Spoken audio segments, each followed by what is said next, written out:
All right now. Patrick Mahomes is basically God playing quarterback. Chiefs Kingdom Live!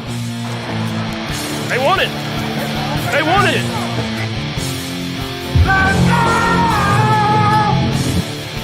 And when it's grim, be the Grim Reaper.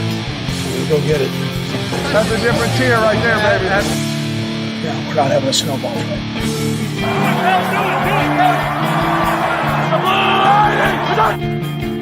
Three. No one's ever got three. I want back-to-back to back.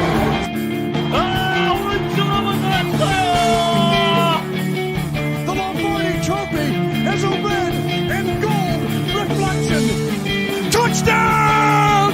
Kansas City! One of the greatest duos in the history of the National Football League. Patrick Mahomes to Travis Kelce. Let's go! Do it live!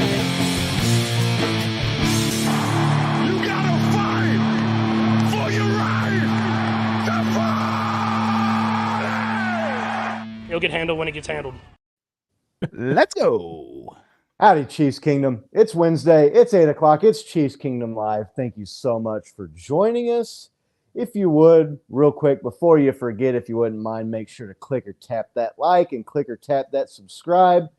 Maybe tell some friends and some family members, some other Chiefs fans. Help spread the word. We'd sure appreciate it. Got a great show for everybody watching tonight. A lot going on in Chiefs Kingdom. Chiefs are undefeated on the season. It's like it was the best of times. It was the worst of times in Chiefs Kingdom. Undefeated, but guys are dropping like flies. The injuries are racking up as quickly as the wins, it feels like. We'll talk about the most recent win over the Los Angeles Chargers in SoFi Stadium on Sunday. We'll talk about the game coming up on Monday Night Football. Actually, a pretty interesting matchup with the New Orleans Saints coming to Arrowhead for prime time. We'll talk Rashee Rice's injury. I have no idea what to think about that whole situation. No news. Is that good news? Is that bad news at this point? Well, we'll talk about it. There's trade rumors. Kareem Hunt's back now. People are talking about should the Chiefs trade for Tyreek Hill, get the Cheetah back, some other options out there. It just gets crazier and crazier as the days and weeks go by. But the quest for the three-peat is alive. Before we get into the show tonight, fellas, how are we doing tonight? Nick? Let's go Royals! There you I'm doing go. pretty good, man. Royals just swept the Orioles. Apologies and condolences to the city of Baltimore. It's got to be tough taken out by same city and two sports in the same calendar year. But Bo, I was not ready for the new edition of Herbert slamming his helmet on the bench with the all right now, dude. I'm glad you caught it. I saw you got him. Me up, man. So I'm good, man. How are you doing, Scotty? I'm doing real good. Doing good. Yeah. Congrats to the Kansas City Royals.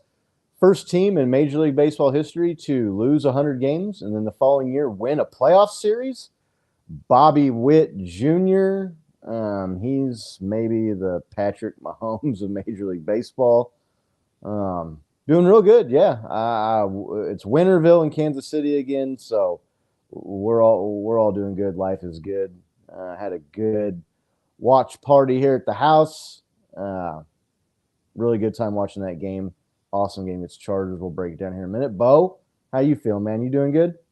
Yeah, I'm doing really good. Getting ready to go to the International Balloon Fiesta in New Mexico this weekend. Yeah. So getting pretty excited for that. Going to watch the game with some family and friends there. So that'll be real fun. But no, I'm ready to talk about this game. Like everything that's going on. Like you said, there's a lot of chaos going on in the league right now. I feel like I'm in Groundhog's Day a little bit with our team, just reliving week to week, just like, oh, come on. All right, we won. All right, we won. All right, well. But yeah, let's get into this. Yeah, Chiefs beat the Los Angeles Chargers in SoFi Stadium in Los Angeles 17-10, which feels like a blowout victory at this point the season, winning by more than 1 or 2 points. No last-second heroics really needed. The Chiefs get the first down and drain the clock. I know Nick had been talking about wanting to see the offense do that. after having a few opportunities. We'll get to that, the way the defense played. First, though, overall thoughts, how you guys felt watching the game. Bo, anything stand out to you? Were you feeling good most of the game? Were you worried? How are you doing? Put your little hand in mine. Right, same week. I just feel like I'm gonna say defense again stands out to me. I mean, man, I don't know if our defense is better than last year, but man, they are right there, and that's saying something because they were top two, top three last year. So they completely stood out to me. There are a couple players we'll talk about a little bit as we get into the game. And then our offense for me, like what stood out on offense for me was our line. I don't understand how on run plays we seem to just push guys wherever we want to go, open up holes and let guys run. And then on pass protection, we have no clue what we're doing. And Patrick Mahomes looks like he's scrambling in his happy feet, and then we figure it out. And I don't know, but yeah, that's just a couple things that stood out to me on either side of the ball. Nick, how about you? It's kind of like a week of more of the same, right? The offense comes out, struggles, turnover issues, defense, slow start, but clamps down and really gives the team an opportunity to win the game in the end. I would say that the main difference for me that I noticed this week is, man, we had a true running back one out there in the field, just really making plays, hitting the hole, making smart decisions with the football. So Kareem Hunt, dude, it looks like he's got more in the tank than maybe we had even hoped for. So so that was a big takeaway for me. I felt good about the game going into the game.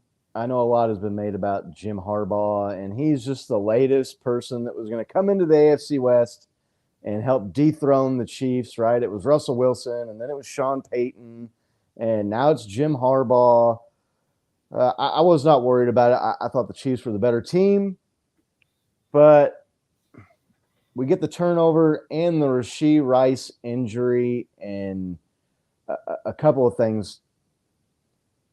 We're going through my head when I'm watching the game after that, and I'm thinking the turnover problem obviously isn't fixed, and Rashee Rice, it looked like a bad injury when they showed the replay, especially that one angle from behind on slow motion. You could see the knee definitely bending the wrong way.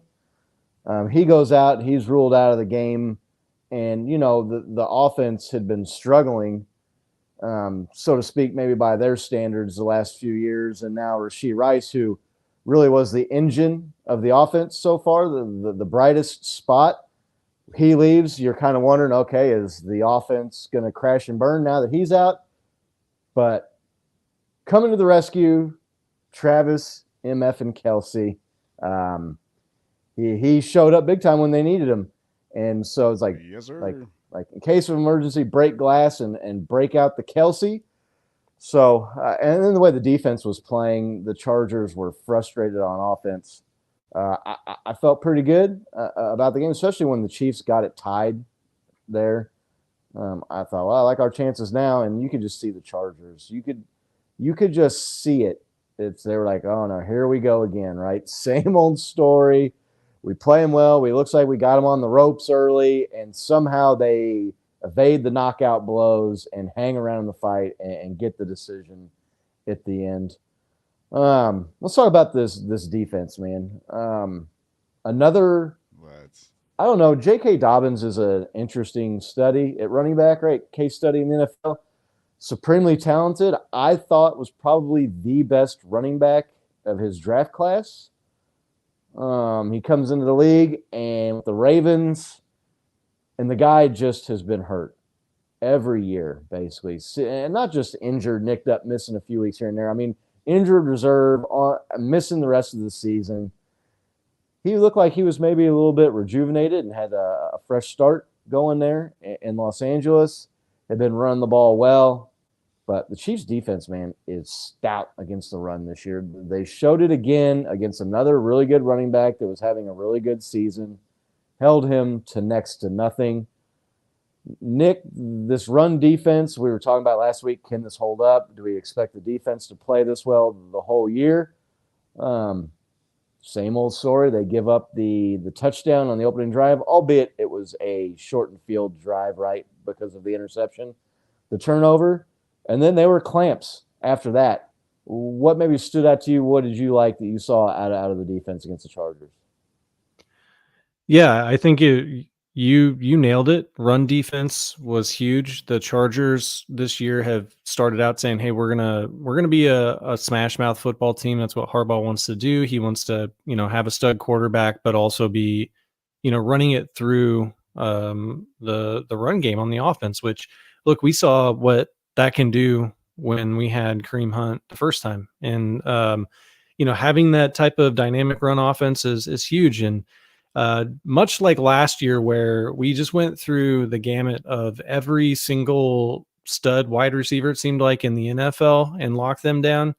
We're going through a gamut here of running backs, and we are just holding them. And the Chiefs' run defense has been porous in the past, right? That was always kind of like the knock on our defense, is you could run for 4 or 5 yards a carry. We saw as far back as a Colts game where they really just committed to the run, and it was kind of demoralizing just to watch them just run for 4 or 5 yards all down the field, chew up the entire clock, and score a touchdown. So seeing them just kind of turn around and say, "Hey, look, you're going to have to pass the ball on us, and we know that you guys don't have the weapons at wide receiver that you used to, and we don't have to do a cover 2 or a Tampa 2 to beat you, because we have the talent with McDuffie and the guys in our backfield to hold you." I mean, it worked, and the Chargers went scoreless for 3 quarters. They only scored points on turnovers. So it was really impressive, man. It was really impressive to watch. Bo, the Chiefs defense does it again. What are you seeing out of them, and maybe what impressed you the most about their play against the Chargers Sunday? What impressed me the most is just how savage our line is. Chris Jones just wreaks havoc. I mean, they were double teaming him, trying to triple team him, and he was still getting to Justin Herbert. 2 sacks on the day, or was it 2? Yeah, 2, almost 3. That guy's just an absolute menace. And then when he's doing that, it opens up everybody else. And I know we only got to Herbert twice, but I think he was hit like 10 or 12 times, something like that.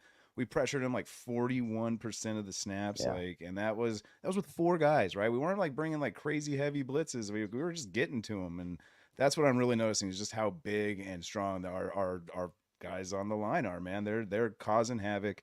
They're making teams having to like think. And then it's just like this thing where you see Chris Jones just get up. He's just like, "No, I want this guy," right? And you just see him switch, right? So the guys that are on the inside, he's playing the inside, are now on the outside, and everybody's handling it perfectly. That nobody's missing a beat. It's really messing with other teams' offensive lines, and it's just causing a lot of chaos, and I'm loving it. It was just so good to see him get to Herbert. That's kind of what we discussed was like the key to the victory, right? If you get to him, get him rattled. He doesn't have many receivers, and they're going to try to lean on their run game. Man, do we have the defense for that right now? So, I mean, that they just played it perfectly. That was a great game by the defense. Yeah, especially Justin Herbert's dealing with the injury. You don't want him feeling comfortable. Pressure him, make him move around, get him off of his spot, disrupt the timing. He did not look comfortable that entire game. The pressure on top of the injury, his mobility obviously limited. Chris Jones too, man, like getting there on 3rd down, right? You watch a lot of games and you see him, you get a sack on 1st down and the team loses, but then you got a couple of yards and the team's recover, maybe still get a 1st down. Chris Jones is in there sacking the guy on 3rd down. I don't know if either of you guys saw the interview he did on Rich Eisen's show. I believe it was today. He was talking about like he studies Kobe Bryant and listens to a lot of like Kobe's podcasts and interviews and just his philosophies on sport. And he's talking about like just knowing when that moment is going to come, right? And learning from times where you failed, like not being upset and distraught that you failed, like being upset with yourself. Well, why did I fail? And why didn't I come up big in the big moment? And Chris Jones is just showing up at the right times. He went back to the Super Bowl last year on the 3rd down in overtime with the 49ers knocking on the door. That dude is not just one of the best defensive players in the league, if not the best defensive player in the league. Right. But he's a closer, man. Like in the biggest moments, that's when the dude shows up and makes the plays. I think you look at his stats and his numbers, and some other guys might be close to the stats. They might have the pressures or the sacks, or they might get a few more of the counting stats, but are they coming through in those clutch moments when the game is on the line and the big moments? And that's kind of what's setting him apart right now from these other top defensive players in the NFL. So Stone Cold Jones balling out, crushing it. Just this run defense, Nick, like you're sitting here and thinking, man, can't we like get up against a running back you never heard of? Right. I mean, all these, and it continues next week when we talk about the Saints. Alvin Kamara is a guy who, even though he's getting up there in age, is having another hell of a season. That potential, right? Yeah. So yeah, the gauntlet continues, but they've answered the bell and they've stepped up and answered the call every time, right? Against all of these running backs. You saw Derrick Henry, what he did to the Buffalo Bills defense. Dude, that blew me away. 200 yards. I mean, he looked like prime Derrick Henry. Yeah, I mean, first play was like 80 yards, right? Yeah, he's pulling away from DBs. That big ass ox of a guy is pulling away from DBs, some of the fastest guys in the league. Oh, dude, yeah, like those guys always have that threat, right? Like Adrian Peterson had that in his older years. I think he had like 1 year where he was like 1,400 yards or something like that. Like everybody's calling him washed up and he's not going to do shit, and he just tore it up one season. So, yeah, Alvin Kamara is a perfect example of guys who, like, yeah, they might not have done anything the past couple of years, but they always have that potential to just take one to the house.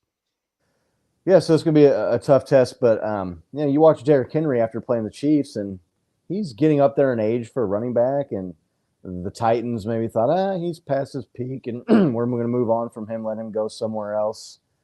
And you're wondering what he has left, and he plays the Chiefs and looks pedestrian. And then he goes out and has a couple games after he plays the Chiefs where you're thinking, well, shit, man, that guy still got it. So it just makes it even more impressive that the Chiefs were able to lock him down and hold him in check. Looks like the chat is lively this evening. Give a shout out to Sam and Janet, and looks like John C. and our man Brian. I know Big Doug and Laney and Freddie are watching. I know I saw Brenda. Maria's team's playing some postseason baseball in the National League, the Padres. I think they're looking to knock out the Braves tonight. Is that correct? I see. I haven't followed the National League baseball playoff scene that closely, but I believe they're looking to advance to the NLDS. So fingers crossed for Maria and her squad there. Good to see everybody. Really appreciate you. Yeah, you checking in. Tip my hat to Big Doug taking first place in our CKL Pick'em League there, man. Interesting strategy going with the Broncos and the Raiders. And I mean, if you want to do that, that's up to you. But I don't know if that's going to pay off in the long run. But hey, hats off. You got first place. You win, but at what cost, right? At what cost? Yeah, last year, I want to say he picked the Raiders to win a game late in the year, and that ended up being the margin of victory and the CKL Pick'em League Championship. So Big Doug slow start, but he's coming alive here. I am not coming alive in the picks. I've been. We'll talk about that maybe later in the show more about just how absolutely like unpredictable the NFL is right now. Outside of a couple of top teams, there are a lot of games. I mean, you look at the Jets look really good and then lose to the Broncos. The Rams beat the 49ers one week and then go and lose to the Bears convincing fashion the following week. The NFL is crazy this year. 2 undefeated teams, the Chiefs and the Minnesota Vikings. Sure hope our friend Race Car is going to start watching some of these games. She's loving life right now. Gotta be loving life. Sam Darnold. I don't know how long that lasts, but they're riding the hot hand, and he's playing really, really well. So they look all right. Look like the best team in that division so far, for sure. So there's no ghosts in Minnesota. No. There's Ash checking in. So, yeah. So the Chiefs defense locks it down. They get another stop right on 4th down towards the end of the game, when it looks like maybe the Chargers are threatening. teams are going for it on fourth down and they're paying, Yeah, right? I was just gonna say, what do you think about these teams going for fourth down, like trying to sneak fourth downs? Not sneak them on us, obviously. It's not like they're like coming out all fast, but like they're just trying to get every fourth down on us. It seems like we're normally they'd be a little conservative, punt the ball away. They just go for it with us. Is that out of necessity, you think, or? We've seen that a little bit more here the last year or two, right? Teams going for it on fourth down, not wanting to give the ball to Patrick Mahomes. And to me, it almost feels like that adjustment that they're making is a little bit too late because the Chiefs' offense hasn't been as explosive the last year or two. So you saw it with the Falcons going for it instead of kicking the field goal on their second to last drive that ended up maybe costing them a chance to look at a game-winning field goal at the end. They get stuffed on fourth down. The Chargers, kind of like a similar deal there, going for it late in the game, getting stuffed there in the red zone. I feel like that was probably the formula for the first 3 or 4 years of the Chiefs offense with Patrick Mahomes and the high-flying, high-scoring team. Teams kind of figured, okay, we got to take more chances if we're going to compete with these teams. But now the Chiefs offense isn't necessarily as explosive as it once was. So, and the defense is really good. So I almost feels to me like teams are making too late of an adjustment, and now it's helping the Chiefs. It helped them that they played conventional wisdom there for a handful of years and would play right into our hands and take the field goal and give us the ball back, and it was game over. Now they're going for it, and the defense is really, really the stronger unit. I mean, is that safe to say so far this year, maybe even last year, the Chiefs defense? Yeah, sure. The stronger overall unit. So now it's playing into our hands that they're going for it. Nick, what do you think about teams taking more gambles and playing the Chiefs? I think it's a safe bet. Yeah, look, I think that, you know, the Chargers fans got to be like, dude, we just got rid of a coach that did this. Yeah. We upgraded, but it's teams kind of have this, like, remember those choose your own adventure books you'd read as a kid where it's like, if you'd like to go for it on fourth down with the Chiefs, flip to page 46. But the only difference is like all the stories end with you losing to Kansas City. Like, whether they kicked the field goal, whether they turned the ball over on downs, I just don't really feel like any of the, especially in this last game, was gonna make a difference. But yeah, and maybe some of it is self-fulfilling prophecy, right? You've got Patrick Mahomes and Travis Kelce and Andy Reid and Chris Jones on the other side, and you're so close, and you're like, dude, we 3 points is not going to be enough, right? And you know, to be honest, it wasn't enough. They lost by a touchdown. And so he's sitting there thinking, we've got to be able to get a touchdown here. And so I don't blame teams for doing it. You know, the Chiefs offense not doing well may also make them think, look, you know, we're probably going to get the ball back because they haven't been as good offensively.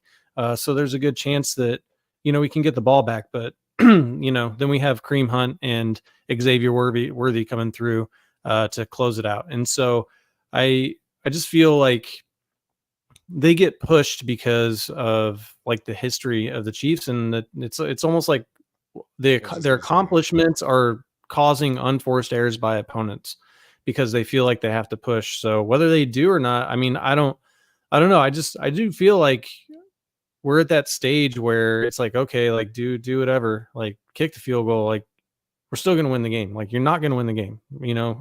And it's crazy to have that confidence as a fan, but it just feels like they somehow, some way, dude, the Chiefs figure out how to win almost every game. And it's quite a time to be a fan, you know? I mean, win ugly, hurt your number one receiver after you throw an interception. I mean, have Carson Steele, you know, do his second fumble in 3 games. You go down 10-0 on the road. And, you know, I saw a stat that like Patrick Mahomes has been down 10-0 in like 12 games in his career, and he's won every single game. He's 12-0. It's just, I mean, I don't know. It's almost like you just got to have this futile feeling like there's nothing you can do at that point, right? Yeah, it definitely has a sense and a feeling of inevitability when you're playing the Chiefs that they're going to win. I kind of referenced that earlier with the Chargers, right? They get up 10-0, and next thing you know, they're down. So they're tied 10-10, and then the Chiefs are going up on them, and now the pressure's on you to go get a drive to tie the game at the end. And you saw the frustration, Justin Herbert slamming his helmet into the bench. That dude, and Joe Burrow and Lamar Jackson. Yeah, I mean, I'm starting to understand and kind of get why these teams hate the Chiefs maybe as much as they do because, like you said, it doesn't matter what they do, how you play them, the Chiefs end up coming out on top. Would it be You got fair to something, Bo? say that like 3 years ago, that was a good plan against the Chiefs when our defense Exactly. was Swiss cheese, right? Just Yeah. no, go for it on fourth down. You'll make a 4th-yard fourth down. Keep the ball, keep it out of Mahomes' hands, right? That's how you beat the Chiefs. And now they're just kind of like, oh shit, what do we do? Right? Yeah. And Yeah, do we go for it? Do we not? that's kind of the point I was getting to. I think maybe the teams waited a little bit too long to make that adjustment, and now that they've made it, it's almost like it's benefiting us that they're going for it. So, Nick, you brought up the offense. We could kind of shift gears here and talk about them. Biggest story of the offense to me was the return of Kareem Hunt. Mayo. Was anybody else watching that game and watching Kareem Hunt run the ball and thinking, how is this dude sitting at home watching the first 3 Not on a weeks? team. How Not is on he a not team. on a team? Bro, Anywhere? there's or a practice squad. right. There's not a team out there that has a running back that was playing worse than that. I mean, he looked pretty damn good to me. I'm not going to say he looked like old Kareem Hunt because there was definitely a few plays where you could tell he was that close to breaking it and he just didn't, and he was frustrated with himself. The defender maybe got an arm on the shoelace tackle or something there, and so maybe he don't quite have that elusiveness or maybe that top end speed like he used to have. But the guy looked damn good, and he stepped right in and filled the void that kind of has been left by Isaiah Pacheco and the injury there. Carson Steele. How good did you feel, Scott, when it was 1st and 10 and they handed it off to him? He gets 9 yards, right? There's that little hesitation. For those that don't know, I mean, most people watching know, Scott and I, and Nick too, we absolutely loathe when they do 1st and 10 up the middle runs. Run it up right? the middle It on just seems first like a down. waste of plays. Unless you get 9 yards. And then Right. you're like, okay, I see why you're trying to do this, but right. man. That's why you could do that, right? 2nd and 1's pretty sweet. Right. But Kareem Hunt, man, he had the spin move going again. He was kind of, I don't know if he had a classic Kareem Hunt hurdle, but he was kind of jumping over guys. You could see a lot of the athleticism is still there, and the hard-nosed running and the bruising running style.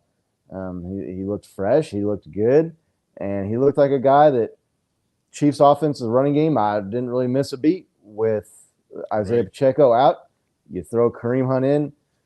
I don't want to pick on Carson Steele too much because look, everybody on this show, and I'm pretty sure everybody in the chat is a fan of Carson Steele.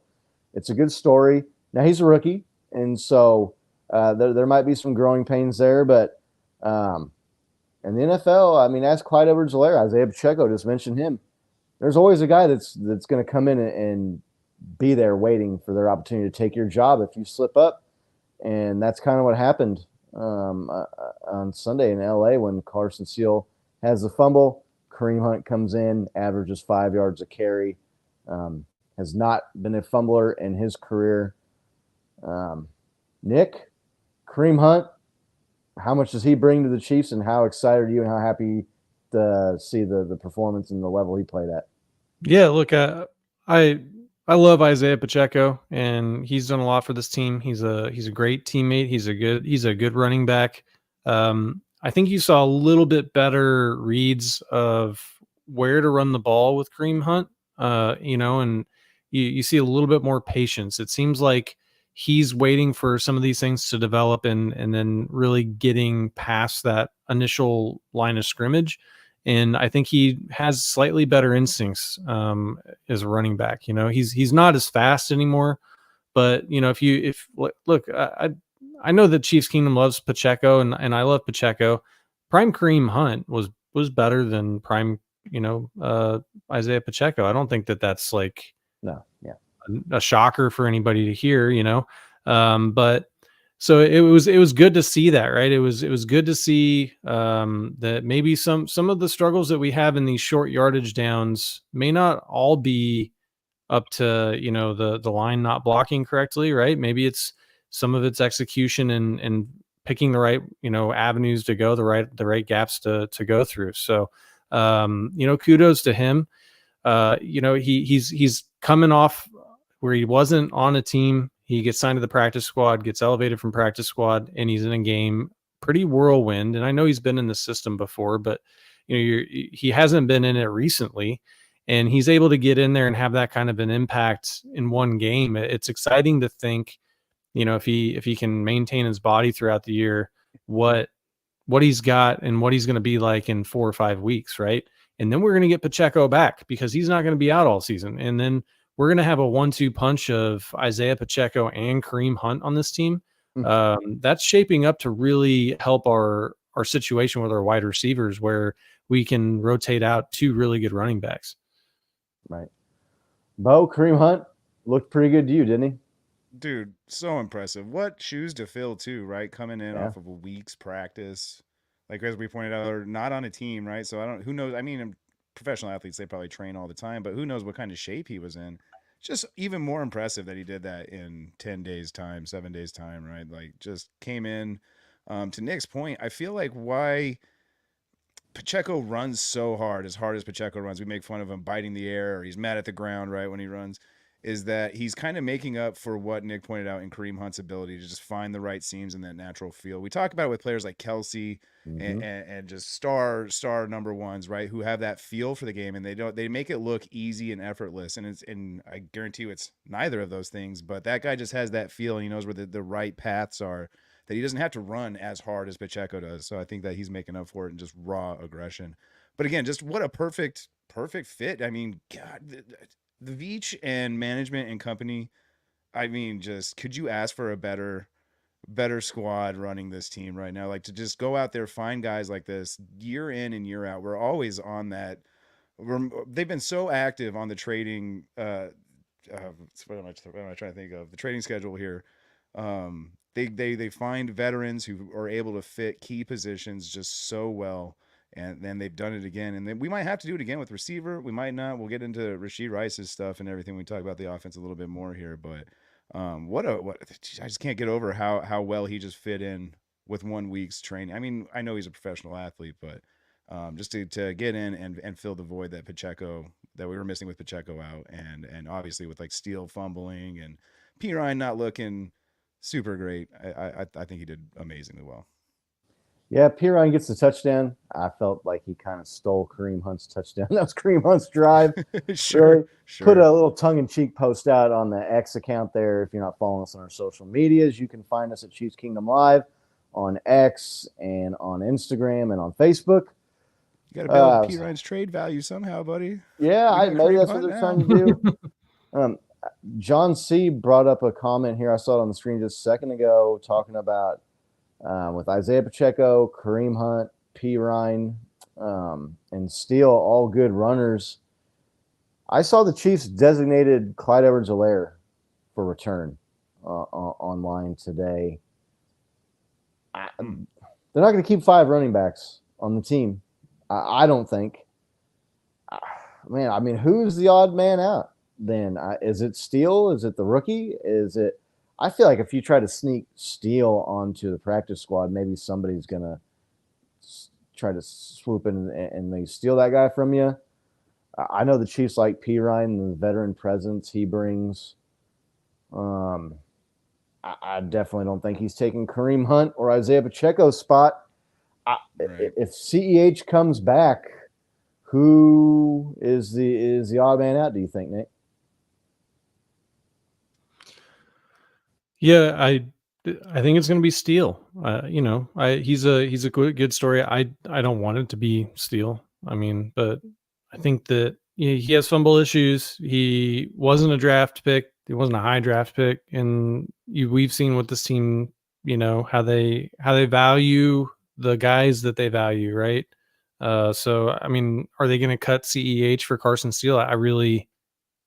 I can't see that happening. Would you guys be shocked if they did that? I would be shocked if you saw CEH was gone for Carson Steele. I'd be shocked, but I'd be happy in like a good way. Yeah, look, I don't know. Like, the organization likes Clyde Edwards-Helaire. I think they think that he's a good teammate. He can catch. That's the other thing too. Is Steele, I just feel is limited in what he can do. I don't think he's a guy that's going to catch the ball out of the backfield. I don't think he has that top end speed that a running back in the NFL, you'd like to have that home run hitting ability.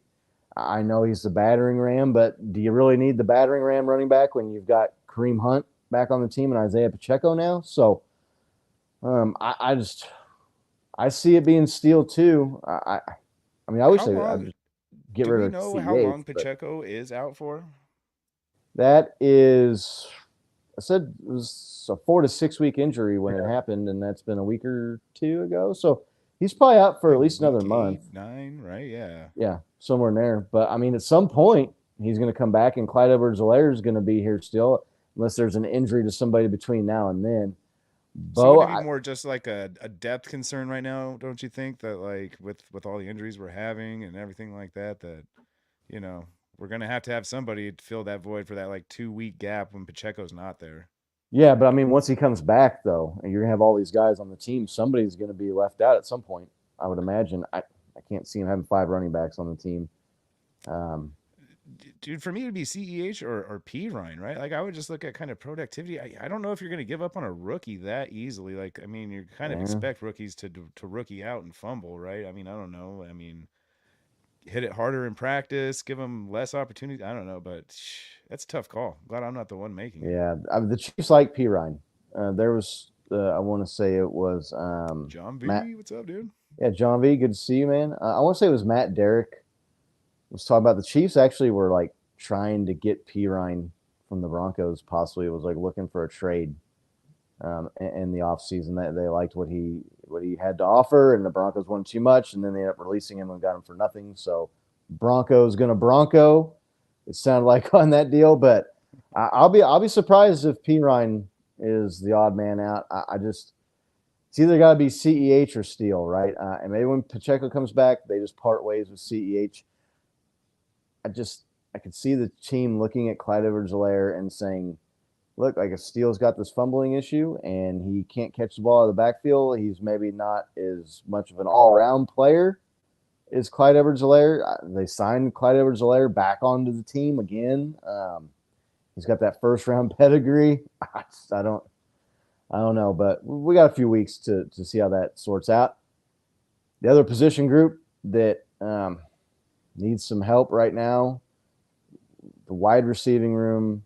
Everybody knows we lost Hollywood Brown in the preseason, and now he's out until it looks like the playoffs, most likely.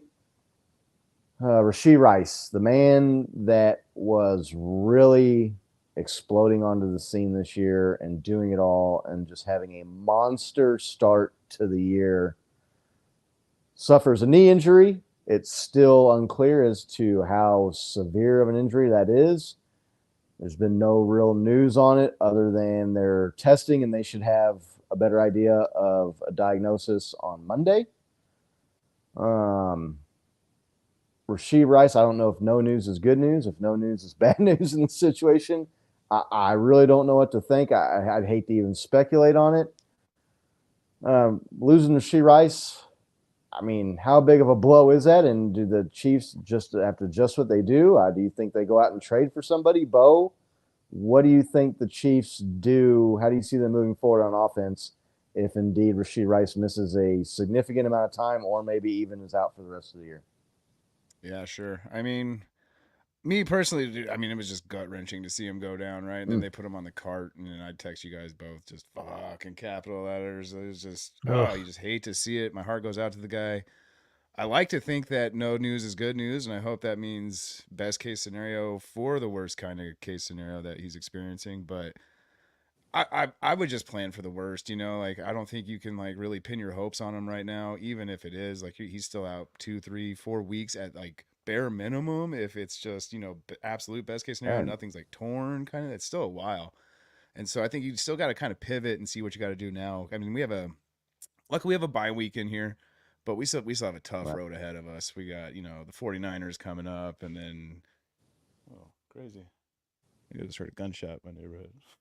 Oh, lovely. Kind of lost track of thought with that. Roll 'em up. But Rashee Rice, I mean, yeah, huge blow, huge hit to our offense, right? But I heard somebody say, I mean, they weren't being like mean when they said it. It was, I can't remember which pundit it was, but they're like, okay, now the Chiefs have exposed themselves. This is the time to get them. Now they're hurt.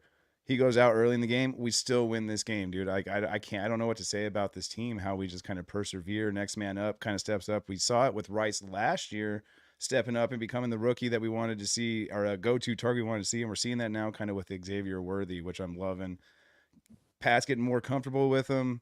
He's running a little bit more than just gadget routes, right? He's showing his speed. Patrick Mahomes had the longest air throw touchdown of his career to him this past weekend. So it's just what they're gonna do. I think they just got to go next man up mentality, man. We have a pretty deep receiving chart, and I know you're not gonna make up for somebody like Rashee Rice, but you got guys like Remigio, you got guys on the practice squad like Justin Ross. I'm still hopeful for Ross season. Come on, guys! Like I still have a jersey. Like I was hoping I'm somebody still else was hopeful, gonna. right? I was hoping somebody else was going to bring him out. Like, can we at least give the guy a chance and just see what he can do? I mean, right, they've like, kept the at least guy over around Juju for like 2 years now, right? I mean, yeah, man. I mean, we still got some weapons too. Juju, McCole, right?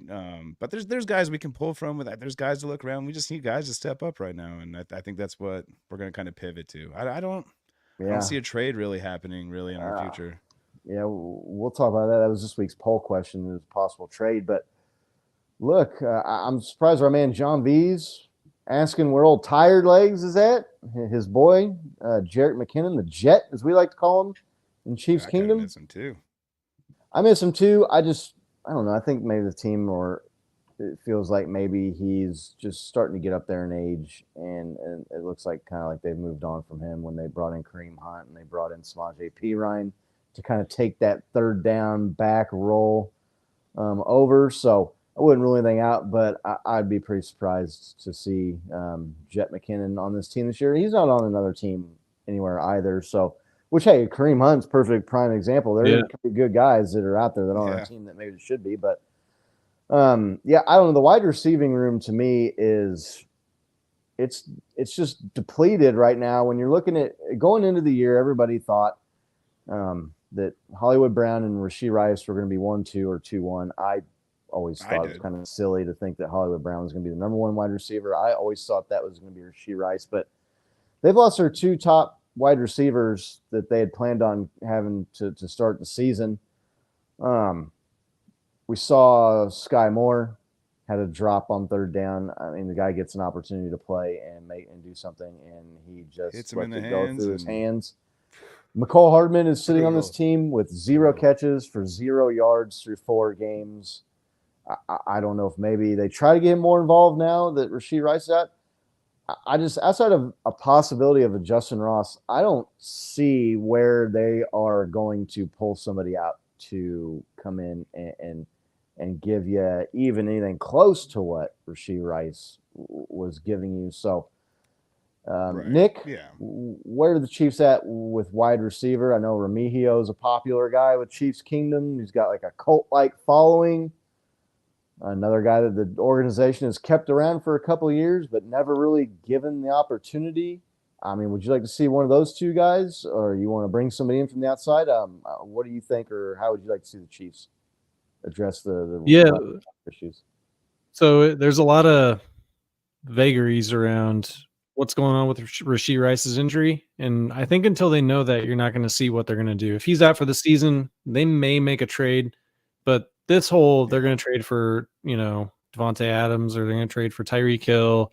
I mean, that's just not going to happen. There's not going to be I put it out as a joke on X, like, maybe the Chiefs could get one of those Dave Portnoy Barstool deals where they sell, he sold his company for like $200 million and then bought it back for $1, like with Tyreek Hill. That's just, I don't think that's going to happen, right? Teams are especially in the AFC, they're not really wanting to trade with the Chiefs. The Raiders definitely don't want to trade with the Chiefs. And if Rice it turns out that there's some, miracle, and help with the refs that he's not all that injured, that, they're not going to trade to bring somebody in. That said, we've got Mecole Hardman and Sky Moore that are on the roster with, 0 catches, right, between the two of them.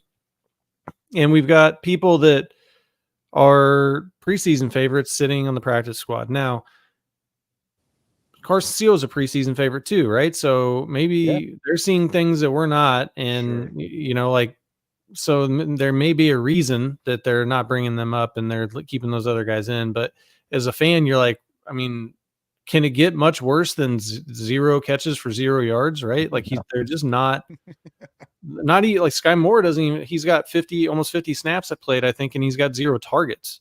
So it's not like he's, they threw the ball his way at all. He's not getting open at all. So, I think that we have a need, right? How we fill that need is dependent on how the tests come back. I think they may try to trade for somebody, but it's not going to be, I don't think it's going to be some huge splash trade for a big name, just because I don't foresee see how they could manage these contracts going forward in the cap, because they would have to, potentially trade away draft capital to bring somebody in for less than a season and then cut them to keep from having to pay, $20 or $30 million from next year that they don't have. So I think if you see a trade, it's going to be more on the level of like what we did with Hollywood Brown, where we signed Hollywood Brown, that level of a guy, a Juju of a couple of years ago kind of guy, as opposed to a big splash trade. Who's that guy in your opinion?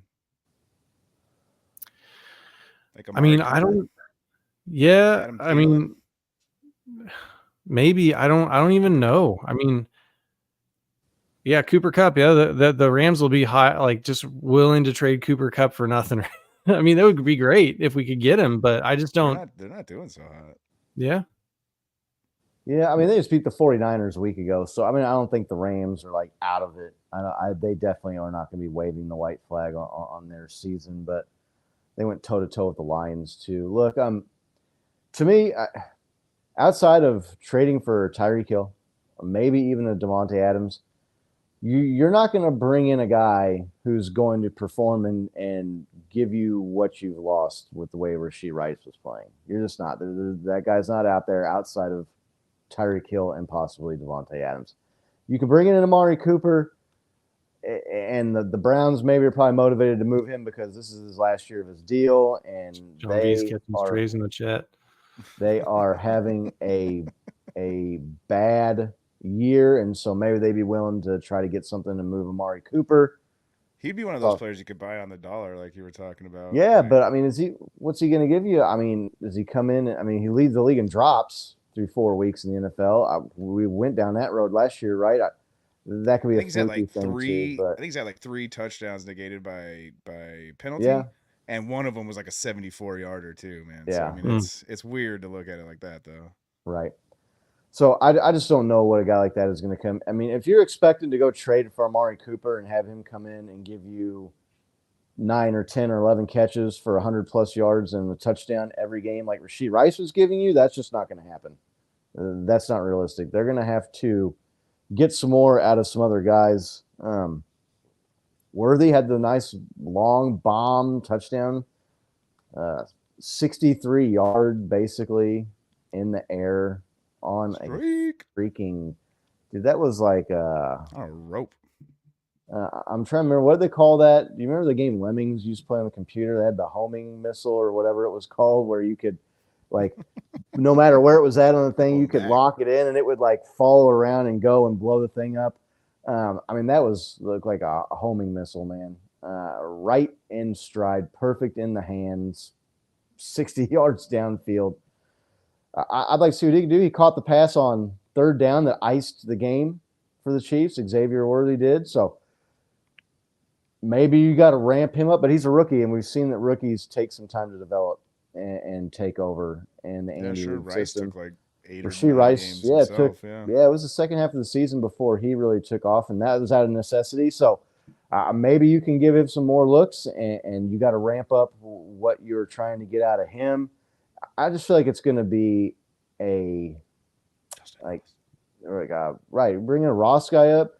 If you trade for a Cooper, I don't really know, but Sky Moore and some of these guys, they're just not getting it done. And the story that reporters were putting out there that Brett Veach slammed his hand on the table when Moore Moore dropped the pass Moore, on third yeah. down. It's like, bro, you know he's on the team because you like construct the roster, right? I mean, he doesn't have to be here. So I didn't know what to think about that story. That was kind of a strange thing that came out after the game. Well, when you're the one pulling for him and like probably pulling strings to keep him on this team, right? You're probably getting pissed when your bet keeps fucking hitting craps. Yeah. So I don't know. I don't think the Raiders are not going to trade Devontae Adams to the Chiefs in the division. I wouldn't think. Tyreek Hill, I saw there was some people saying that the way his deal is structured, that the Chiefs would only be on the hook for maybe $1 million or $2 million this year if they traded for him. Now you have to figure out a way to make the 20-something million dollars next year work. But look, man, I'm just thinking outside of the box and getting into fantasy land hypotheticals here because freaking Kareem Hunt is on the team, right? So, I mean, if Kareem Hunt can get back on the team, anything is possible at this point. Get the band back together, boys. Can you, Let's go. no I got the band. Let's go. Can you trade for the guy and pay him $2 million this year and say, hey man, was the grass really greener on the other side? Come back, we'll tear that deal up. We'll give you an extension for 4 years. It's a little bit more team friendly. Maybe you can work it out. I don't know, but I mean, like I said, outside of that guy, you're not going to replace what Rashee Rice was giving you with an Amari Cooper or an Adam Thielen or one of these guys. So, this week's poll question. Just real quick, we had Riles ask. There's a rumor that Kareem Hunt is injured. I hope it's just a rumor. I haven't heard anything to that. Not heard anything about Kareem Hunt from anywhere. They didn't release the injury report before the show tonight either. So no, maybe if somebody else can corroborate that or has heard that, but I have not heard that. So let's hope that's not the case. That'd be talk about having some bad luck. But and before we get to the poll question, I want to say, Bo, you brought up the bye week. We were kind of cursing the early season bye week when the schedule came out in the off season. Yeah, that's looking like that's maybe a little bit more of a blessing than a curse. Yeah, right? Could be, right? With the way injuries have hit this team early in the year. So that's looking like maybe that's a good thing for the Chiefs to get this early bye week this year. But looking at the injury report right now, nobody. No, it says Mike Dano. This is week 4. I'm sorry, wrong week. I still don't have week 5. Apologies. Yeah, never mind. Yeah, Rouse was saying all chiefed up is the one that put it out there, maybe. So I don't know. Let's hope that ain't the case. That'd be, gosh darn, talk about a blow. But with all the talk and the craziness and the rumors swirling about the Chiefs trading for a wide receiver and who it could be, and then this deal with Tyreek Hill came up as a possibility, we wanted to get an idea with the way Tyreek Hill left, and there was some hurt feelings about some comments he made about the Chiefs. And I don't want to say it was the ugliest breakup between a team and a player, but it was kind of ugly. And there were some people that were pretty upset with Tyreek Hill and the way he left here and thought he was greedy or thought he talked a little bit too much after he left.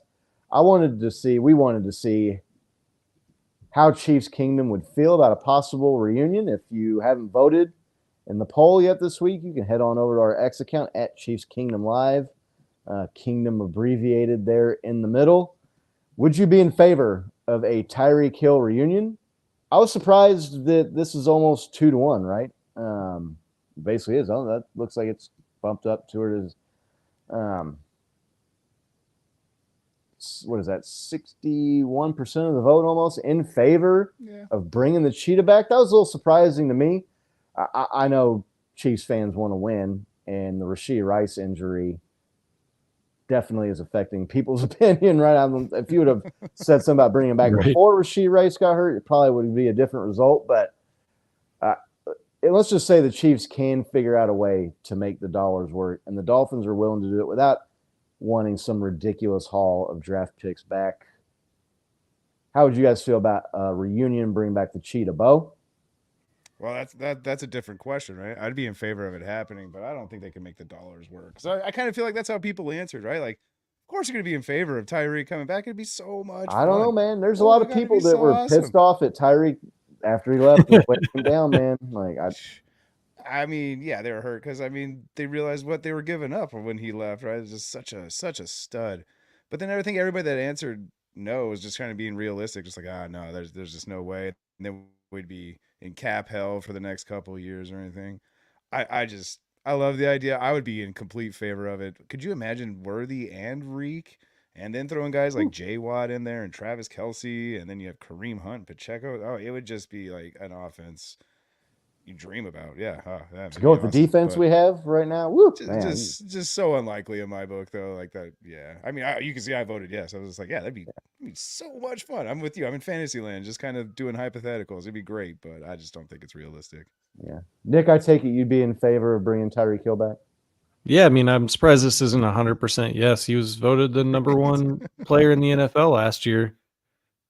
Look, I'm telling you, there are people that. Yeah, I get it. There's people that don't like him, but it's a cheetah about the way he left and the podcasts and some of the things he said about Tua being more accurate or whatever. Like what was the guy supposed to do? Get traded to a new team and then just talk about how much better his old quarterback was? I mean, come on, Pete, get real, right? Yeah, look, I think some of that is like WWE type talk or MMA type talk, right? Where they're just saying stuff to Jared Allen is coming back. John C. Comedian. Yeah. No, look, I think some of that is just him talking to get people talking about him. It's trolling, right? And it's just classic trolling to get his name out there. And he's got Twitch and platforms he's trying to make money off of outside of his NFL money. So I don't take offense to that. And I don't, I don't really look, if he can come back and gets 12 or 1,500 yards for the team in the the remaining games, and then take us through the season and get us a three-peat, like I'd be willing to trade a lot of draft picks to win the Super Bowl this year and complete that three-peat, right? Like you have an opportunity to do something that's never been done, and it really kind of solidifies this team's like place in history, like paves like a new road in history for this Chiefs team that no other team has been able to accomplish. So if the Dolphins were like, yeah, we're able to make it work, and the Chiefs were like, yeah, we can figure out the money somehow, and then they line up a trade or something with him next year where he can go to a different team and it doesn't totally crash the salary cap for us. Yeah, of course. Yeah, I would love to have Tyreek. I mean, we saw what just having Tyreek Light, or Tyreek Mini, Xavier Worthy, like you see, Light. yeah, like you see, like literally Tyreek Light, literally, right? Just what he's able to do, take the top off of defense. You add another guy like that that's more stout. He's more put on the weight. He's able to, he's more durable, right? And because that's the worry about Xavier Worthy is that he's a rookie, and then also he's not a big body, right? He's not. I don't think they drafted him thinking he was gonna, take the reins as like your number one target and be targeted, 10 or 11 times a game for the whole NFL season this year. So I would love it. I mean, if they could make it work, Chiefs. Get on the phone, Beach. If they're willing to trade, you guys can figure it out. The cap isn't that real. You guys can convert stuff to sign in bonus, do whatever. Yeah. John B in the chat saying no way. I guess he's one of those guys voting no. Well, yeah, because he doesn't want us to three-peat. He's a 49ers fan. Right. I mean, the 49ers need to worry about getting it back above 500 and winning their division before they start worrying about the Super Bowl. But, everybody knows. I don't need to say it. I'd be in favor of Tyreek coming back. I miss that dude, man. I love that guy. One of my favorite all-time Chiefs, not just like in this dynasty era team, but I mean, of all time, just one of the most exciting, electric home run hitters that not just the Chiefs, but the NFL has ever seen. So I don't think that's going to happen. This is obviously just some fun, hypothetical Fantasyland speculation here. But look, man, if there's any way that they can make it work, I think you got to do it with the three-peat on the line, man. Figure out the money next year, right? So I don't know what they end up doing.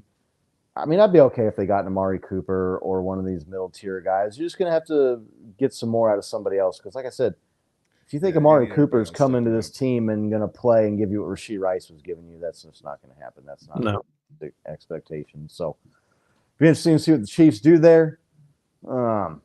They get the win. They welcome Jim Harbaugh, the next AFC West savior, to the division with a home L already on his record. Jim Harbaugh, 0-1 against the Chiefs.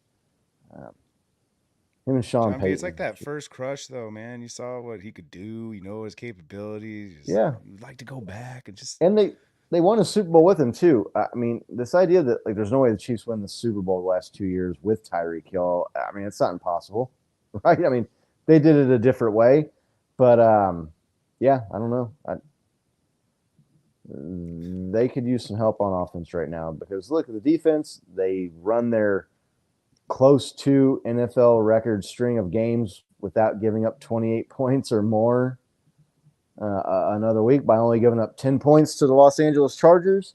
You got to think at some point the defense maybe starts giving up some points, and Chiefs are going to need to win some shootouts or some higher scoring games. So I think that would help with that. But maybe that happens this Monday night at Arrowhead, Monday Night Football. The high-flying New Orleans Saints, led by Derek Carr and Alvin Kamara. That sounds so funny. It does sound. Flying, led by Derek Carr. Right, they were one of the highest-scoring offenses in the NFL, and Alvin Kamara looks like he's turned back the clock 2 or 3 or 4 years here with the numbers he's putting up.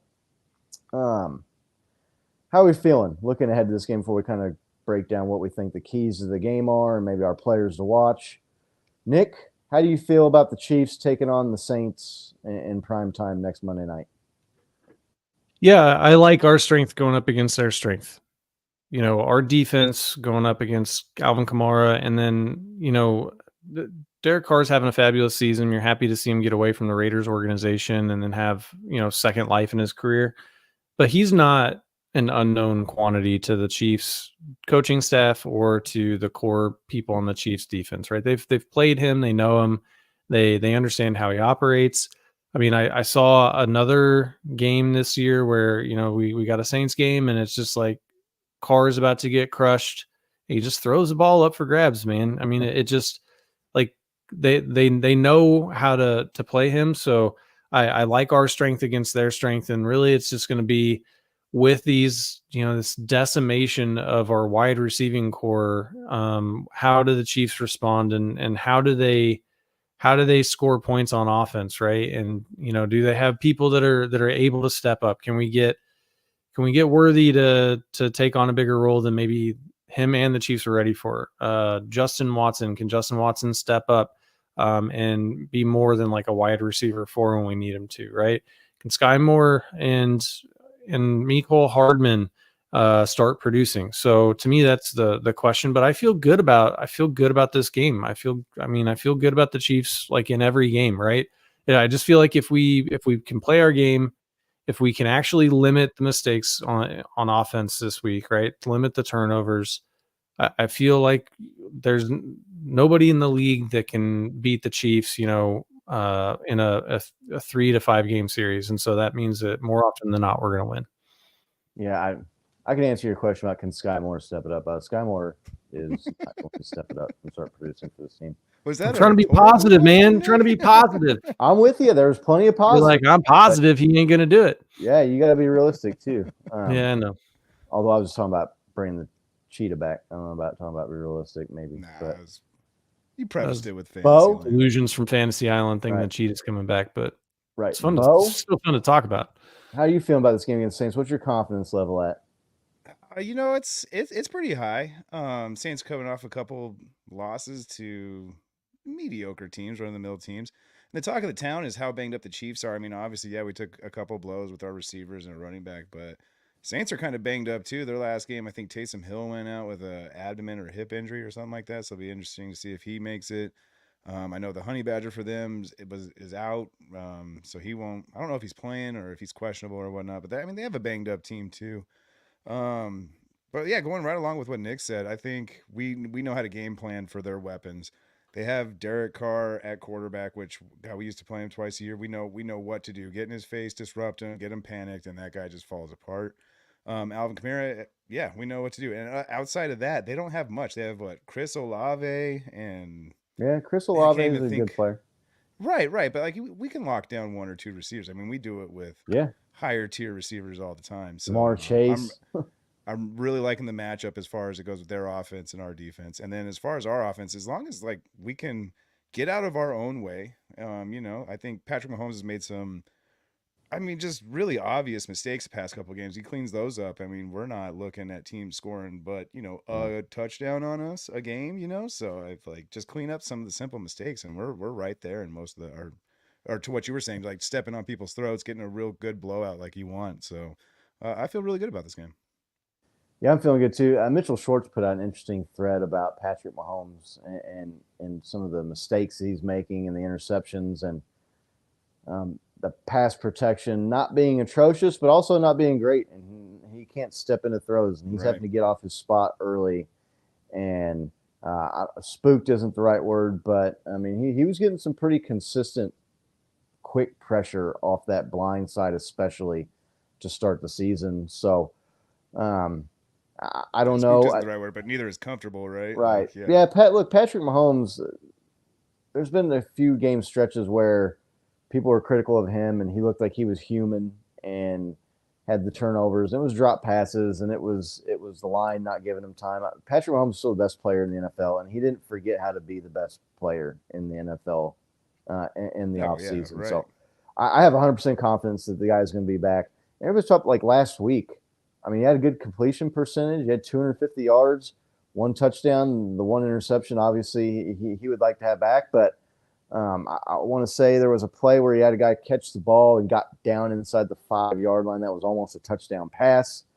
Well, simple still football putting math up says he good doesn't throw that numbers. interception. It's 17-3, right? They don't score Yeah. there. We go down, kind of score. Or we might be more, right? Like I Sure. just can't tell. Like They just had they just had the big gain to Travis Kelce. I mean, they were moving the ball, Kareem Hunt, and they were looking good. So, look, I feel really good about this game. I like the Chiefs' defense going up against the Saints' offense. They've shown that they can stuff the run against the best of them, and so go up in there and make the night, make Alvin Kamara earn that paycheck. Hold him down best you can, and make Derek Carr beat you over the top throwing the ball. I really like the Chiefs' chances. What do we think? I mean, who is a player to watch? You think we are watching the offense, or you think the Saints maybe score some more points on the Chiefs' defense that we've seen? I don't think there's really a worry or the Chiefs are in trouble of getting 35 points hung on them this week, but I would bet that the Saints are going to score more than 10 points. Nick, what do you think?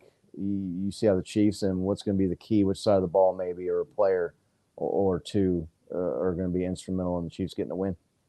I mean, I think it's going to be Chris Jones, man. I mean, you've seen him take over games against Derek Carr before. Can he get him rattled? Can he get him out of his game? I mean, I'm looking at the Saints scores here. And, so they started out super hot, right? They put up 47 against the Panthers, 44 against Cowboys, put up 12 against the Eagles, right? Put up 24 against the Falcons. So, they've come back down to earth a little bit on offense. And I just think that, we've seen Derek Carr, like I said, we know how to game plan against him. We know what his weaknesses are. And they've just really got to pressure him and then continue to stuff that run. And I think Chris Jones plays a huge part in both of those things. Bo, key for the Saints maybe? What do you think the Chiefs need to do? I'm going to go with the other one of the big three, right? Travis Kelce. I think we're going to have to lean on him a little bit more than usual. People say that he was, he's back this week. Oh, he finally made an appearance. He didn't go anywhere. He's been there. He's been blocking. He's been adjusting to a new offense that had some high-flying weapons on it. Like we were kind of used to last year seeing Mahomes go to like 12 guys a game, 13 guys a game, and now we're seeing him bring it back down to like 7, 6 guys, a little bit more are focused on who he wants to go to. So I think we're going to have to see a little bit more of that kind of come back to play. So I would say 87 is going to be the guy we're going to lean on, and he has a, just one of those feels for the game, especially against the Saints. He does wonders against them. I think last time he played, 2 touchdowns. I can't remember right now. But right. Yeah, he has a knack for finding the end zone against the Saints. So look for number 87, Big Yeti, TMFK, baby. Yeah, I'm looking at Kareem Hunt in this game. He's going to be getting into football shape. He's knocked some of the rust off this last week, soften up that defense, and make life easier on Patrick Mahomes and the offense and the wide receivers to get open, make the Saints play you a little bit more honestly to stop the run and play closer to the line of scrimmage. And like I said, to get maybe some easier work for some of these wide receivers out there. I think you see Kareem Hunt come back to Arrowhead. You know the guy's going to be juiced, right? You know he's going to be hyped up. He's wanting to come back in here, and he said in his press conference from last week, he's come back to shock the world and show everybody he's still got it. Prime time Monday night football at Arrowhead Stadium. It's going to be harder. It's going to be pretty hard to find a game more than that to get hyped up for your return, right? Yeah. And I guarantee you Arrowhead's going to be lit when they announce Kareem Hunt when he comes out onto the field. That dude was a fan favorite when he was here the first go around. So, yeah, I'm looking for Kareem Hunt in the run game to kind of lead the way. And you always say you run to open up the pass, right? And so I think you see the Chiefs maybe stick to that game plan. But defense, too. Get that defense in there and shut down Alvin Kamara. He's had a little bit of a renaissance year, a little bit of a resurgent year here, especially with the touchdowns and his work in the passing game. So he was suffering a little bit of an injury last week going into that game. He was questionable during the week. He ended up playing and had a nice day still. So maybe rough him up a little bit and hit him and make him feel the defense. What are we thinking? I mean, score-wise for this game, we want to do some predictions here. Nick, Bo, you guys want to go first? You want me to go? Yeah, sure, I'll go. I'm going to go, I don't think we're still as high scoring. I still think we're figuring some things out. Our defense luckily keeps us in games. I'm going to keep us in the 20s. I don't think we're right in the 30s, but I'm going to say higher 20s, 27-17. Let's go a nice 10-point margin of victory. I see our defense really putting a hurt on. Nick mentioned what Chris Jones can do. I'm looking at what his surrounding company can do. I really feel like the Saints are going to look at the tape from last week and be like, all right, we got to lock down Chris Jones. We can't do this. Double team this guy every play.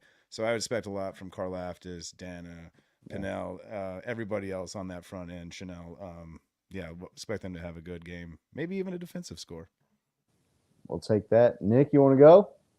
Yeah, I'm gonna go Chiefs 24-16. I think you're gonna see the Saints probably move the ball, take some field goals, right? They might get one touchdown, but I think the defense, you're gonna see them mostly hold. And I think the Chiefs are gonna be all right. I think you're gonna see a running dominant team come out. You're gonna see just enough out of the wide receiving core. Travis Kelce is gonna shoulder the load probably. You're probably right there, Bo. And hopefully we'll get another home run out of Xavier Worthy. Yeah, I look for the Chiefs to score points in this game against the Saints defense. I'm looking 3 touchdowns, 3 field goals. What's that put you at? 30? I thought the Chiefs were going to get to 30 against the Chargers, and it looks like they were moving the ball and on their way to maybe scoring that. And then they had the injury to Rashee Rice. Maybe 30 is a little bit ambitious, but this to me just has a feel of a team that's been waiting to explode. Kareem Hunt comes in and changes the dynamic of this team a bit. Prime time, Monday Night Football at Arrowhead under the lights and the fireworks. So I'm going to go 30-21 Chiefs. Let's go. Hey, man, I'd love to see 30. Yeah, Chiefs offense seems to do it. Xavier Worthy, he's a big play hitter. I mean, even if he could be one of those guys, look, maybe he doesn't have 10 catches for 125 yards and a touchdown like Rashee Rice has been having. But, I mean, if you can get 50 and 60-yard touchdowns, you don't need to have 10 or 12 catches, right? You have, 3 catches last week for almost 100 yards and a touchdown? We'll take that all day long. So, get him open, stretch the field, make the defense play honest with the run game, get Kareem Hunt going back at Arrowhead. Look like we got some score predictions in here. John V's picking the Chiefs, one-man show. If you haven't already, throw your score in the chat. If you guys happen to guess the correct score, you'll get hooked up with a Chiefs sticker or a CKL sticker here. So There you go. Yep. We'll Comment send a now. prize pack. We do that pretty much every week on X too, when I can remember to put it out there. We do a score prediction. We'll put some up Chiefs Kingdom flags, some stickers, maybe some other goodies we got stocked away here. Yeah, looking forward to that game. It should be a lot of fun. The division, let's talk about the AFC West just here for just a minute. The Chiefs put some distance on the rest of the division with the win. Let's go. But the Broncos have won a couple games here now. I mean, they beat the Jets after the Jets and Aaron Rodgers looked like they were maybe figuring some things out and playing really good against the Patriots. Such a wild turn of events and some crazy outcomes and scores in the games so far this year. We mentioned the Chiefs and Vikings are the only 4-0 team. Usually have a couple more undefeated teams after 3 or 4 weeks in the season. But there's a lot of teams hovering right around that 500 mark. The Chargers now, they're sitting there at 3-1. Chiefs got up on them here. I'm sorry, 2-2. The Broncos, they're right there with them.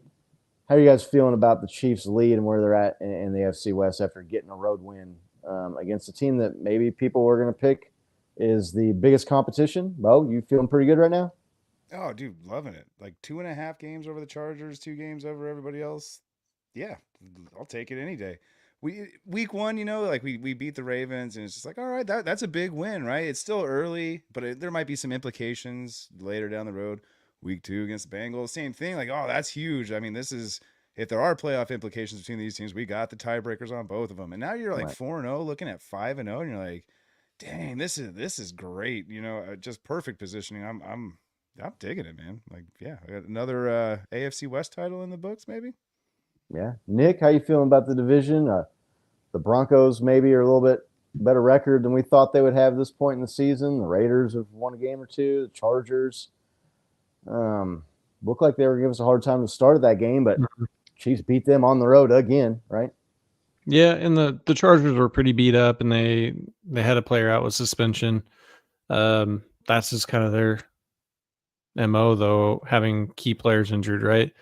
The Broncos are interesting because, I mean, they have essentially no offense, but they still, are figuring out how to win a couple of these games here. Their defense looks really good.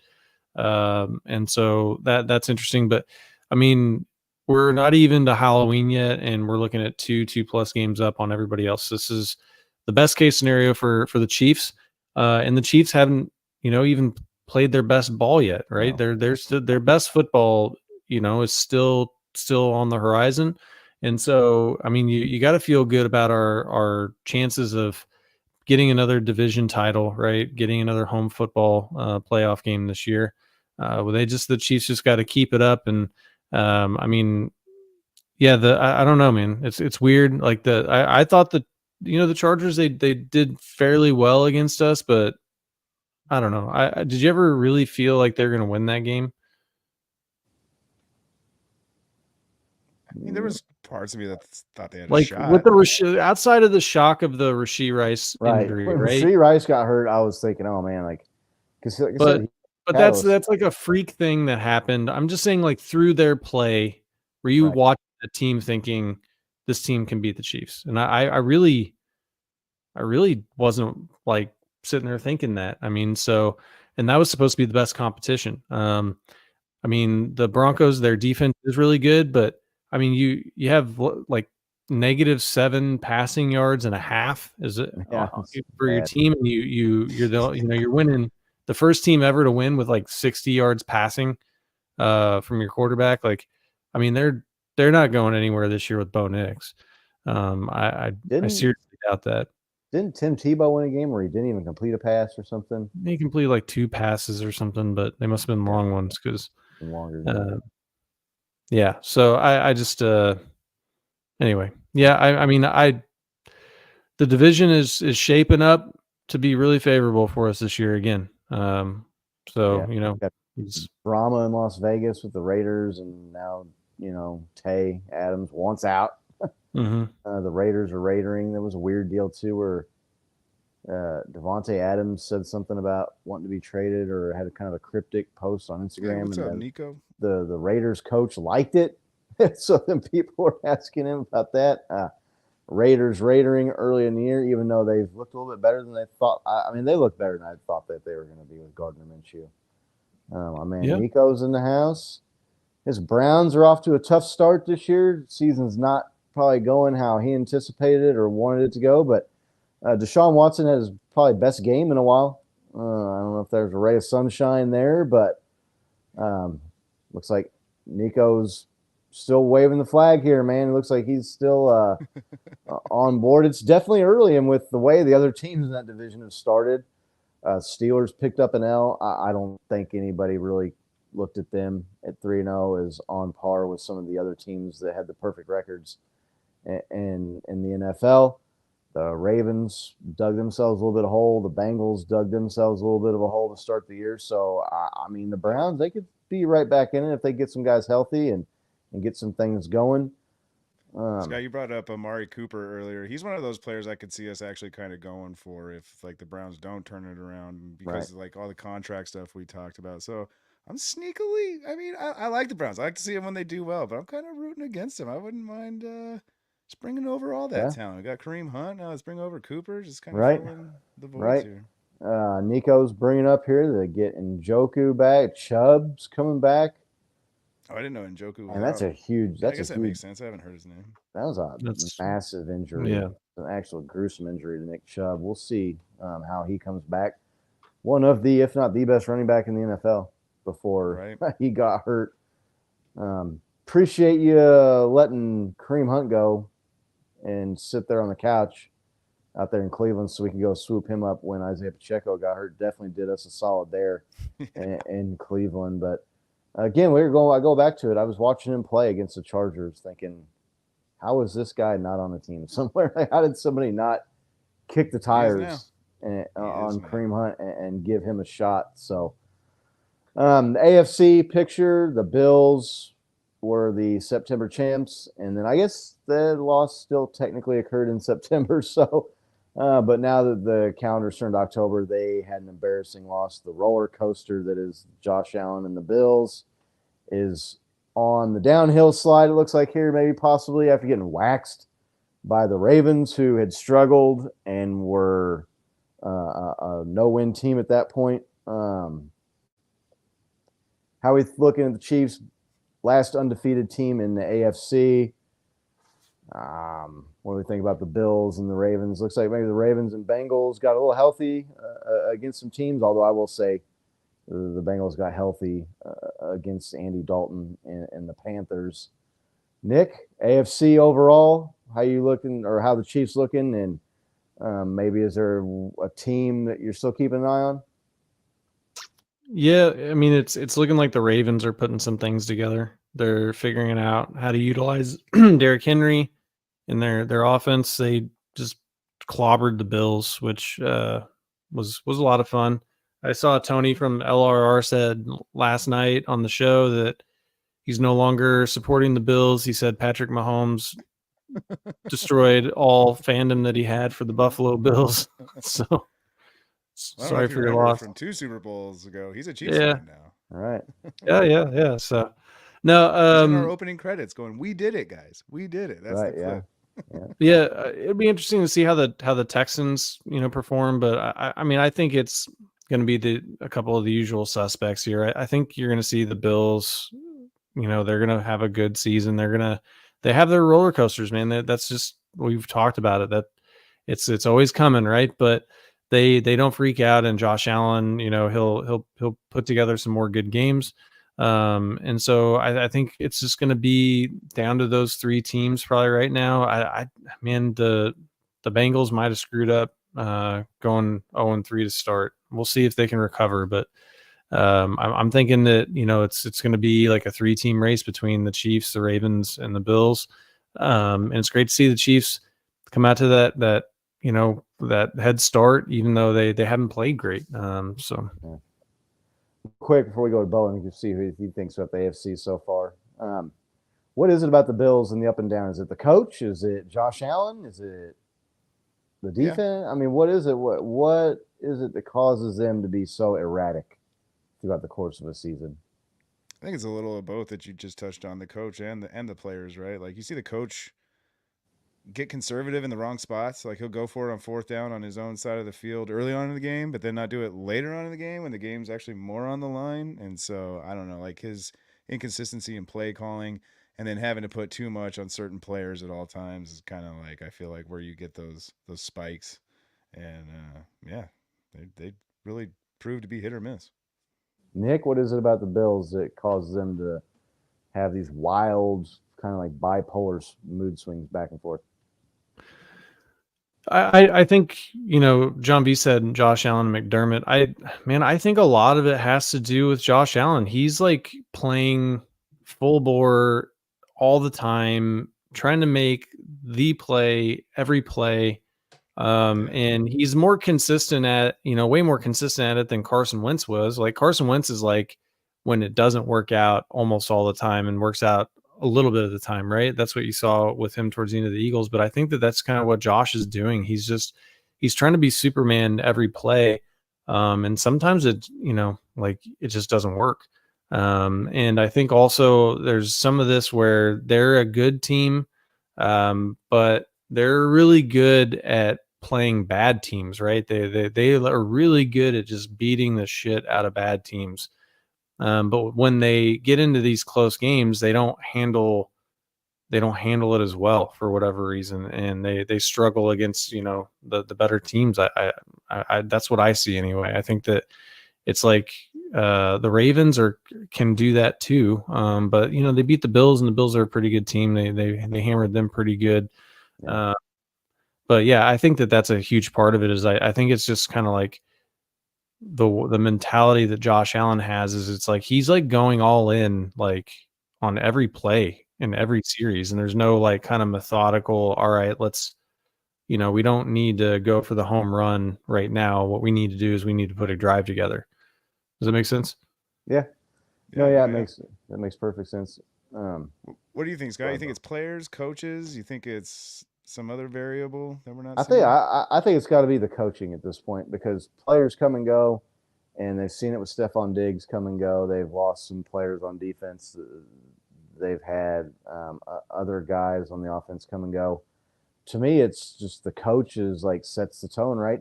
And I mean, it's up to the coach to get through to Josh Allen. That, hey, man, like you gotta maybe tone it down a little bit here or there, or you got to try to maybe make the smarter play instead of the more spectacular play, or you got to you got to take care of the ball better, or you got to not play hero ball in the second quarter of the game.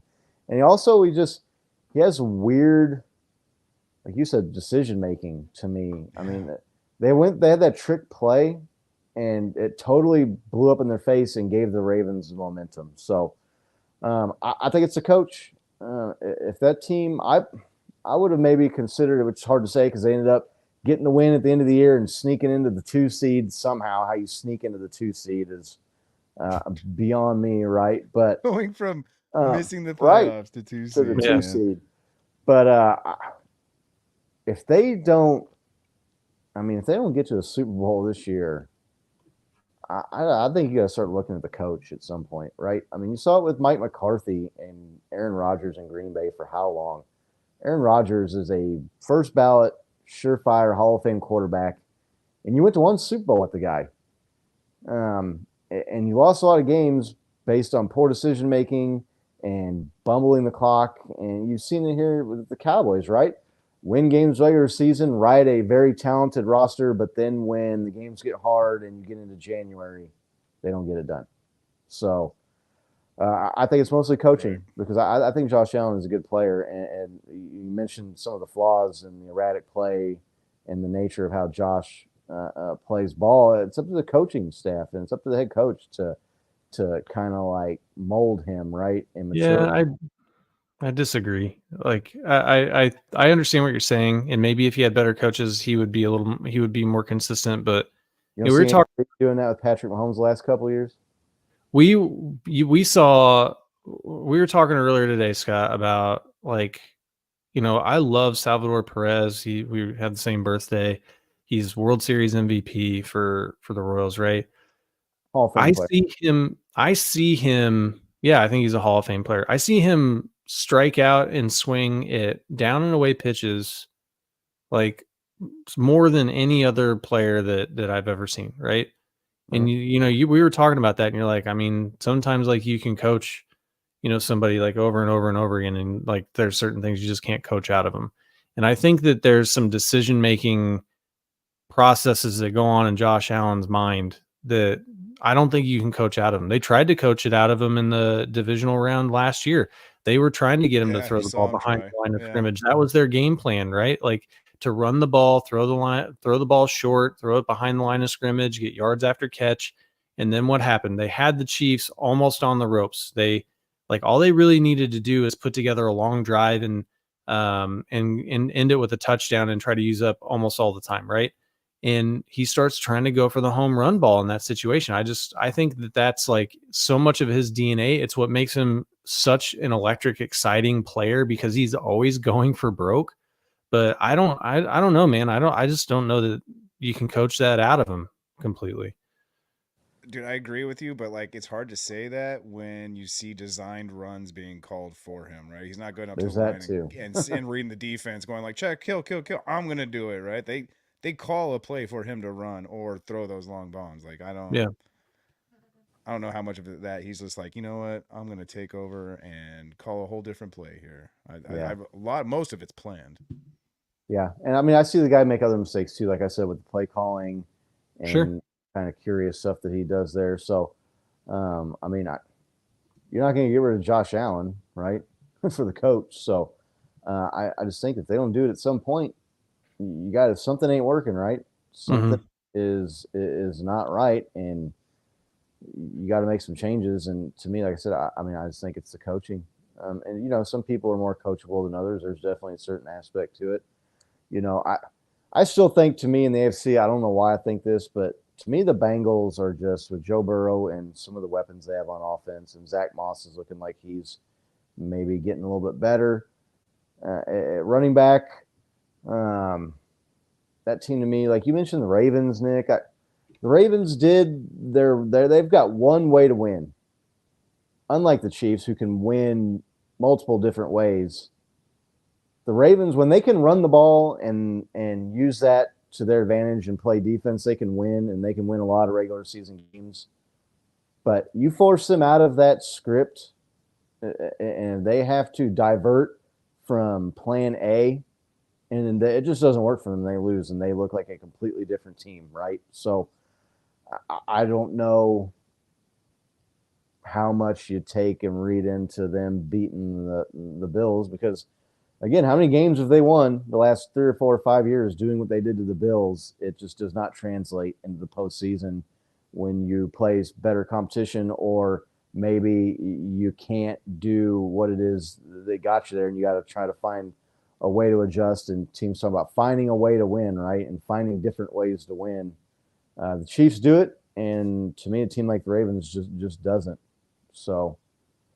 Yeah, I agree with what you're saying, but like this last game was a bit of an anomaly for the Ravens in the sense that the running game worked and that's how they do it. But I don't know if it was just because they were riding the momentum of that and they got him to bite super hard on that. It opened up the passing game. But I actually saw Lamar, like I said, a little statistical outlier for him, make some throws and put him in tight windows where he normally kind of like puts them a little outside the pot or a little outside the window. He also had some really bad throws in that game as well. But yeah, I see what you mean. Well, yeah, right. No, but I'm saying like in clutch, I don't know if it's clutch moments if you're always up by like 10 in that game, but like he kept the game up and he didn't give him a chance to come back and yeah. But I think the Ravens are a little bit more. Do. Sorry, go ahead. Oh no, you're fine.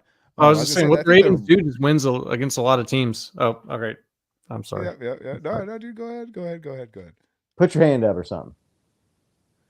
Get a flashlight. Now none of us will talk. No, I was just saying what the Ravens do works against a lot of teams in the NFL. Just doesn't work against the Chiefs. Yeah, I mean, didn't work against the Chargers, or who was it they lost to in the playoffs? Raiders. Raiders. Yeah, no, I'm in the playoffs. They didn't lose the Raiders in the playoffs. They lost to another team in the playoffs a couple of years ago. The Ravens. Anyway, doesn't matter. It was Doesn't really matter. I just, like I said, like when they can run the ball and play, and play defense, they win. When they have to try to win any other way, they don't, and they look like a really, really bad team. So yeah, but I'm just thinking back to last week. We were sitting there kind of like we kind of were talking about the AFC, the big picture kind of stuff. And I said, is it us and the Bills? Because the Bills just look so dominant, right? And then the Ravens, I just said, like, I think they just look a little bit more formidable now that they just put the wall up and down on the Bills. They made them look less than average, and that team looked red hot fire. Yeah, but that's what they do too, right? They're Dr. Jekyll, Mr. Hyde, the Bills, where they look like that for a few weeks at a time, and then they lose a game. Although I will say the Ravens are a better team than like the Jags but I mean the Bills always have these weird games where they just look like a completely different team and don't look good at all. And you say, how the hell did that team win the last 2 or 3 games by a combined score of like 120-20, and then go out there and just get waxed or lose to a team that's got 2 wins on the year, like the Jets, the pre-Aaron Rodgers Jets or something. You know what I'm saying? Like that's the Ravens are the exact opposite. Like, how the hell did that team go out and win against this team? Yeah, right. For sure. So, yeah, it's an interesting start to the season. Very hard to predict who's going to win week to week. You see teams win a game and you think, oh man, that was a good win. And then they go and then they have just a loss. Right, man, that was a really bad loss the following week. Not the Chiefs. Chiefs are 4-0. Only team in the AFC and one of 2 teams. The Minnesota Vikings in the NFC and Sam Darnold. I don't know when the clock strikes midnight on Sam Darnold, if ever, but I just feels like that's coming for some reason. I don't know. The guy's that good, and he hasn't been able to stick onto a team in his career, right? Yeah, I mean, sometimes you develop. Yeah, it's true. That's true. He's got good weapons. He's got Jordan Addison, and he's got Justin Jefferson, and he's got the running back Aaron Jones. Has looked pretty good still. So they're in purple. That was a wild game that they almost choked away. Right, they're up 28-0 in the first half, and then had to hang on by their fingernails at the end, 6 or something like that, to win that game. So definitely entertaining. Games aren't too hard to predict if your name's Big Doug. Man, or Bo. How much you crushed it on that pick'em this week? Well, he was 4 or 5 games back on the previous 2 or 3 weks. So we'll see. It's a long season, man. It's a weird season. It's a long season, and I don't know. I have to look to see. I didn't even look to see how many picks I got right. Well, make your picks this week if you haven't already, Nick. Yeah, make sure you get a pick locked in and hit save. Make sure. Why? I mean, I'm already screwed for the year. Oh, dude, I only got like 5 right this week. No, you as many as you got. And I need to go through and look. I feel like that league. I feel like there's something like it drops your worst week out. Or I have to go back there and look and see what the settings are on that thing. But just because you're 4 or 5 or 6 games behind right now doesn't mean you'll be there. You could chip away a game or 2 a week, and in 2 or 3 weeks, find. I'm still gonna do it. I just, man. I remember last year I missed a week traveling. I completely forgot to make my pick whole week. Yeah. I mean, look, here's the deal. Like, never know. Picking the Broncos to beat the Jets after they looked really, really good and beat the Patriots. Look, I mean, that's just that's not a smart pick. Sir. Just because it worked out in the end does not mean that was the logical or the smart choice. But it worked out. Sometimes you maybe jump off the roof of a house and you don't shatter both your kneecaps, but most of the time you're going to. But Big Doug's reclaiming the lead. He's not going to go. He's not going to give up the title without a fight. It doesn't look like. So really appreciate everybody in the chat, everybody who watches. Thank you so much. Makes it so much fun to do this. Yes, thank you everybody for showing up. The chat is lively. Again, if you haven't clicked like and subscribe, make sure you do that. If you haven't helped spread the word and sent the link out maybe to some friends and some family or some Chiefs fans, make sure to do that.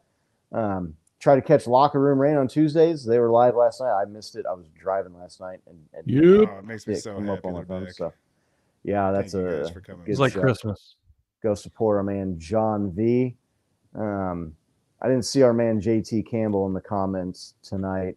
He's out there semi-affected by the storms and just the tragic outcome out there in the Carolinas and some of these states, and just a massive storm that hit a part of the country that it kind of just in that mountainous area. And he shared some stuff with us on private message that, I mean, he's doing okay, but it's even worse out there than it looks like on the TV. So prayers and best wishes to our man JT and all those other folks that are suffering out there and have lost loved ones, lost homes, lost livelihoods from the hurricane out there.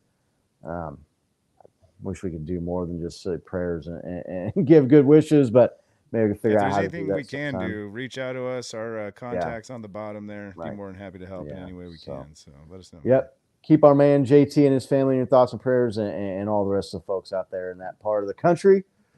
We'll be back next Wednesday to talk about the Chiefs game at Arrowhead on Monday Night Football against the Saints, going for 5-0 into the bye week. We'll ride 5-0 into the bye week. We would have signed up for that to start the season.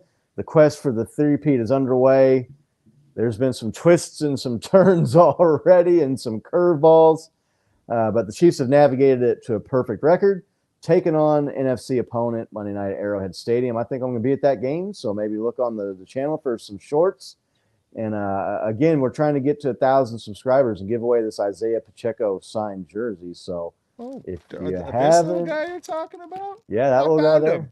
Yeah. Need some pictures of jersey. That. Need some pictures of that too, Bo, so we can put that up on the social media. There it is. It's signed. There you go. It's legit. That's through Chiefs Bid, so it's definitely. You got to be a subscriber to win it, so make sure you're subscribed. Yep, help spread the word. The faster we get to 1,000, the faster someone's gonna get that jersey. So, really, again, thank you everybody for watching. Make sure you like, make sure you subscribe. Until next week when we come back, let's go Chiefs!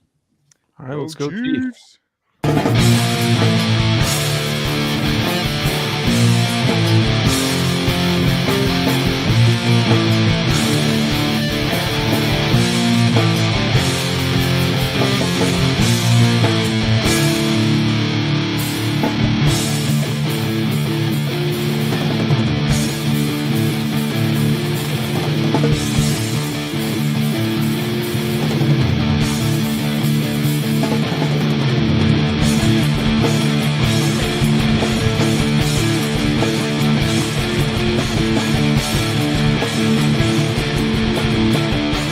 Thank you.